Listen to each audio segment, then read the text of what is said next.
Hello chess fans and welcome to Chess 5, and today I'm going to show you the game between Magnus Carlsen versus Levon Aronian. And as I told you in my previous video that the first day was won by Magnus Carlsen, and this game is first of all is from the Goldmoney Asian Rapid Knockout 2021, and this is the semi-final between Magnus Carlsen and Levon Aronian. The first day was won by Magnus Carlsen, and this is the second day, and the second day was won by Levon Aronian. So the game went to the blitz section, and the first game was won by Levon Aronian. So this is the second game, and in this second game Magnus Carlsen is forced to win, so that the game would be going army ground section and he would be having some chances. So let's see what happened in the game. This is a very interesting game because Magnus Carlsen is obviously forced to win, and let's see what he usually plays when he is forced to win. So Magnus Carlsen with the white pieces and Levon Aronian with the black pieces. So Magnus with the white pieces started with one solid e4, and Levon Aronian with the black pieces replied with one solid e5. Here we have knight f3, knight c6, bishop to c4. So here in this position Magnus Carlsen chose Italian game, the Giuoco Piano opening. Here we have bishop c5, c3. The idea is very simple. There could be some stuff like a4, b4 and a5 trapping the bishop, gaining more space on the queen side, or even d4 can also be possible in the future. So c3 is having many ideas, so it's a very nice move. Here comes knight to f6 by black, simply developing the pieces, d3, d6, bishop g5, developing the piece and also pinning up the knight on f6. Here we have h6 by Levon Aronian, asking whether he wants to capture the knight on f6 or whether he wants to go back to h4. Here we have bishop h4, a6 by black, knight d2, bishop a7, castle, castle, both side castle. Here we have a4 by Magnus Carlsen, gaining more space on the queen side. Here we have knight f5, developing the piece and also hitting the bishop on c4, and there could be some ideas of playing c5, gaining more space on the center as well as the queen side. So here we have bishop a2, g5 by black. It's a very solid move, and it also looks very committed and aggressive move, hitting the bishop. If there could be some sacrifices, right? Like knight captures, after pawn takes, bishop takes, there could be, because after some sacrifice this, although it's winning position for black, because black usually play king g7, rook h8, and it's winning position for black, but many player gets afraid of this and does not play g5 in this position. But playing g5 is not at all a bad move, you can go for it. After g5, here comes bishop g3. Here we have knight h5 by Magnus Carlsen, by Levon Aronian, sorry. Here we have b4 by Magnus Carlsen, hitting the knight on a5. So knight captured the bishop on g3. Here we have h into g3, knight c6, knight h2, preparing to perhaps play the knight on g4, or there could be some ideas of playing f4, breaking the position. So here we have king g7 by black, g4, so that all ideas with f5 would be get stopped. Here we have queen f6, g3, knight e7, for us planning to bring pieces on the king side and trying to do a very deadly attack. So after knight e7, here comes king g2 by white. Perhaps the plan is to play rook h1 and knight f3, perhaps putting some pressure on the pawn on h6.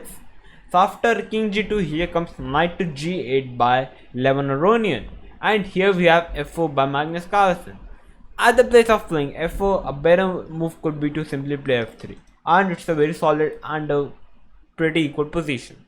But by playing f4, it gives a nice position to black, because now comes e into f4, and here comes d4 by white. Even if you capture the pawn, after g into f4 you cannot capture the pawn back because the queen is protecting the pawn on f4. So that's why here Magnus Carlsen sacrificed the pawn on f4, but at the place of sacrificing the pawn, he gets g4 and he's having a very nice center. But let's see how strong will Magnus Carlsen's center be in the future. So after d4, here we have knight to e7 by black, knight to c4, d5, and here we have e5 by Magnus Carlsen. At the place of capturing, he pushed the pawn, attacking the queen. So black pawn cannot capture the knight on c4 because the queen is hanging on f6. So here we have queen to c6. Here we have b5 by Magnus Carlsen, a into b5, a into b5, and here we have queen into b5. So Magnus Carlsen has sacrificed his another pawn. So now black is 2 pawn plus, and black is also attacking the knight on c4.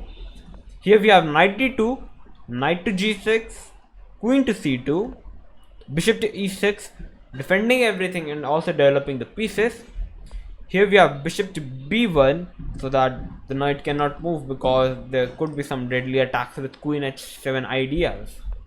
Here we have c5 by Levon Aronian. A better move could be to simply play in this position simply bishop into d4, although it does not sound very good, because the idea of playing bishop into d4 here is if the rook is attacking the rook on a1, so something like pawn cannot capture the bishop because the rook is hanging on a1, and even if you capture the rook on a8, I will simply going to play queen to e2 check, a very nice move by black, and it's forced checkmate in 11. By king h3, I can play very strong move h5, and it eventually it's mate in 10 eventually. That's why in this position at the place of captured, but Levon Aronian choose c5, which is also a pretty fine move, and still black is completely winning in this position.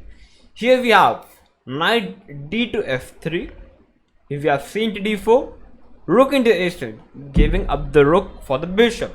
Not at all bad. It's a fine position in this position because the rook on a1 was doing nothing, so it's better to trade off the given exchange sacrifice to get a good piece in exchange. Here we have knight into d4, and if I talk about the knight on d4, the knight on d4 is very nicely placed, and after knight into d4, after a couple of moves, here we can see after a couple of moves in this position we can see that now it really looks like white is attacking in this position, because if you will see the white pieces are playing a perfect role. The idea is to perhaps capture the pawn on h6, and if I will give no move to black, and if I give white one more move, it's checkmate in 5 moves, and it's game over for black. But this is the game of chess. After playing rook h1, now comes a very nice move by black, simplifying all the position by playing queen f2 check. Here minus have to trade the queens. Here comes rook a1 by Levon Aronian.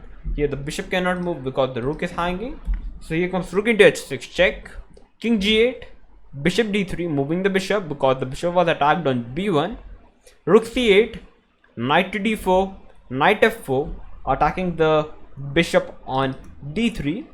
Here we have bishop to f5, asking for a bishop trade, and here Levon Aronian simply captured the pawn on c3, ignoring the bishop trade. And if you look into this position, black is having 4 pawns, white is having 2 pawns, and I can say black is even a exchange plus, and it's completely winning position for black. So that's why after move number 39, Magnus Carlsen with the white pieces resigned the game, and Levon Aronian with the black pieces won the game and has been qualified for the finals between our teammates, because our teammates have disqualified Ding Liren. So I think Levon Aronian fought very hard because in the first day he lost, so it was compulsory for Levon Aronian to win the day number 2, and he won it. And after the game went in the blitz section, he won both the games in the blitz section and has disqualified Magnus Carlsen, because it is not very easy to disqualify Magnus Carlsen when it is necessary to win. He obviously he 99% wins the game, and by beating him is a very nice result even for a top level grandmaster. So it was a very complex game, but at the end Levon Aronian keep his cool, and he won the game. So if you like this game, then please like to my video. If you are new to my channel, then please subscribe to my channel. I will come up with these new videos for you, so please stay tuned, because the tournament is still pending. The final is between Levon Aronian and Artemiev, and for the third place the fight is between Ding Liren and Magnus Carlsen, so it's not over yet. So thank you for watching, and bye bye.